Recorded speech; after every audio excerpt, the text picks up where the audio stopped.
news today with CJ Gardner Johnson with an injury which looked pretty devastating. I was on the radio with Sean Pendergast as we were interviewing Cal and Hannah McNair, and just as we were finishing up, the we could tell that everything had just gone dead on the field, and the players were all kind of huddled around. Got down to the practice area, and basically CJ Gardner Johnson had bumped into John Mechie. Didn't sound like it was a huge collision, but he goes down. I know there have been some false reports out there, but I've also been driving for the last 2 hours, and not too much is known about exactly what that is or what it entails. Obviously, Jimmy Ward and his legal situation becomes much more of a focus. So we'll wait and see what happens with that. CJ Gardner Johnson so far has been a really good fit. Everybody has had very positive things to say about him. Been involved in some chippy play out there, but the good kind of chippy play during training camp. Couple of little tussle with Cade Stover the other day, but it's evidence of there have been some physical practices here in West Virginia. Well, I'm in Pennsylvania now, but they're in West Virginia today. Positives from today, I thought for the second day in a row, we saw evidence of an offensive line that can play physical football. In the run game, in the 4-minute drill, there were two good runs, where the offense is trying to drain clock. And thank you. Let's see. King Cole says, I've seen reports there was no structural damage. And Mary Buckley is watching in Las Vegas. Awesome. So we'll see about that. As far as the offensive line, some really nice physical play for 2 days in a row, times where they were getting pushed against the defensive line. And this is not one of those situations where you get worried about whichever side is losing during training camp. The defense is good. The defense is going to be really good. The offense is learning a new system. CJ's operating in a different environment, and that's what it's looked like the first couple weeks. I thought today the offensive line, with Drew Scruggs playing at right guard a good chunk of the time with the ones, I thought they got pushed. They were in a 4-minute drill, as I was starting to say, and that's where you're trying to drain clock. They had a couple of nice runs, and then Tommy Togiai had a nice stuff at the end. I'm not exactly sure how that drill ended because you can see a little bit here and there, but it's hard to keep track of the scrimmage type situation. DJ Bieneme and Sam Warren usually have good recaps of the drives, and I usually check those when I'm not driving because I don't text and drive, kids. But but CJ, I think, looked sharper today. I know there were some misfires, but there was a 2-play sequence where it was a really well schemed, wide open Nico Collins in the end zone. CJ got him, and Nico dropped the ball. So there you go. I'm not worried about Nico's hands in the long term or over one dropped pass or however many he's had at training camp. Very next play, Dalton Schultz was wide open in the end zone, and it was a misfire by CJ. But there were also some really nice throws and catches today. Xavier Hutchinson was very active, and that's going to be a hyper competitive wide receivers room. Braxton Berrios looks like the favorite to be the returner right now, but at the same time, Xavier Hutchinson has shown some flashes and some promise. So it's anybody's guess for me right now what that wide receiver depth chart is going to look like. Obviously, special teams is going to factor into it a lot. With CJ, I think this week, because Monday started off really rough, and not just for CJ, but for the offense in general.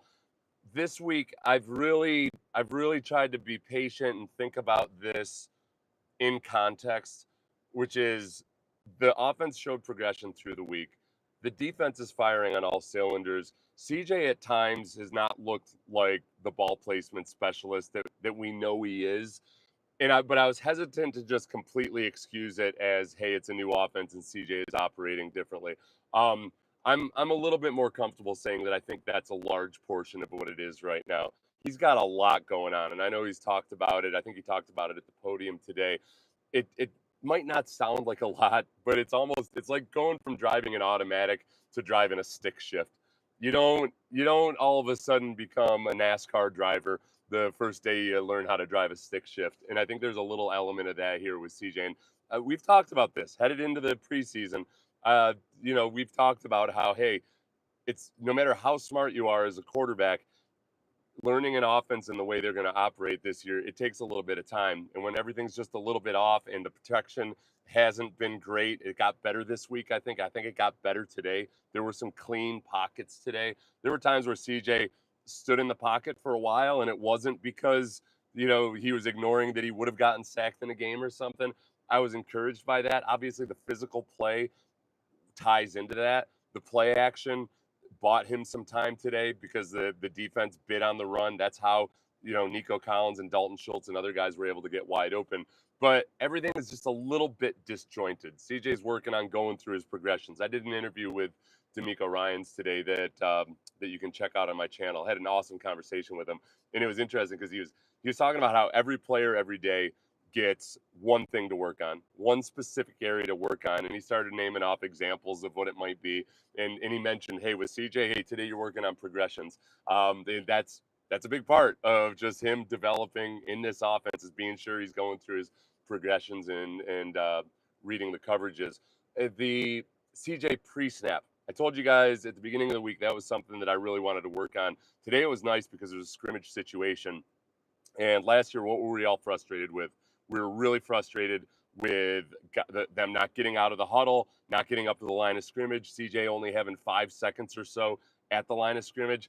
When I was paying attention to the clock today, which Sean T. Pendergast reminded me to do, and he's got a good interview with Aziz Elshire up on his social right now. Um, they had ample time at the line of scrimmage. The ball was being snapped, just inside of 10 seconds a lot of the time. They were getting up there with room and time to operate. So the pre-snap operation continues to look clean. And I say this every single time, but I know there's people, and understandably so, saying, "Wow, what do I care about the pre-snap operation? I want touchdowns." Because last year there was a Minnesota game in which the offense had 4 pre-snap penalties in a row. That's why. So if they can get the snap, if they can get the ball snapped without a penalty, that's progress and growth over last year. The offensive line, I think, made growth and improvement. Xavier Hutchinson, I thought, looked good. The Tommy Togiai, he keeps showing up, man. Tommy Togiai, defensive tackle, 4th-round pick, I can't even remember who drafted him originally. He's been with 4 different teams, but the Texans like him a lot, and it's competitive room there. I know that you always want that. Hey, where's our Jalen Carter at defensive tackle? They've got some solid veterans there that work well in this rotation. You're spending a lot of money on at least one of your edge. Well, actually, you're spending a lot of money in the aggregate when you start thinking about Danico Autry, Daniil Hunter, Will Anderson's gonna get paid, Derek Barnett. Like they're paying a lot of money at the edge. I feel good about the defensive tackle rotation right now. And Tommy Togiai is going to be fighting for time there with guys like Kurt Heinisch and some of the other guys who aren't bona fide starters right now. Tim Settle, I continue to be excited about. If he's gotten his weight and conditioning under control, which it appears he has. That was an issue last year in training camp, and probably a little bit. You play in Buffalo for a few years, and then all of a sudden you come down to Houston. You realize real quick, oh, okay, if D'Amico wants us practicing outside every day, I don't know if being 335 plus or whatever he is going to cut it. And that's it. I'm going to call it a day because the sun's about to go down and I'm in a rest area. Any other comments? Let's see. Just saw a report. They said Richardson. I can't see the comments now. So anyway, I'm Seth Payne. Check out my interview with D'Amico Ryans. I was about to say it's a good interview, but I don't feel weird about giving myself a compliment like that. I had a really good time talking to D'Amico. So I think it was a good interview because I really enjoyed my conversation with D'Amico. We went over a time from his rookie year when I tore into him. I tore into him like an angry old vet. And I didn't know if he would even remember that or not, but he remembered it very well. And he had some really cool things to say about it. So everybody keep your fingers crossed for CJ Gardner Johnson. And I'll check in with you tomorrow. In the morning, I'm going to have Sean's interview with CJ Gardner Johnson. I'll play that D'Amico interview most likely. Some clips from the Cal and Hannah interview today, which was fun. We had a lot of fun with Cal and Hannah today, and we got a glimpse into just how almost like innocent Cal McNair is. So because he didn't get a joke that I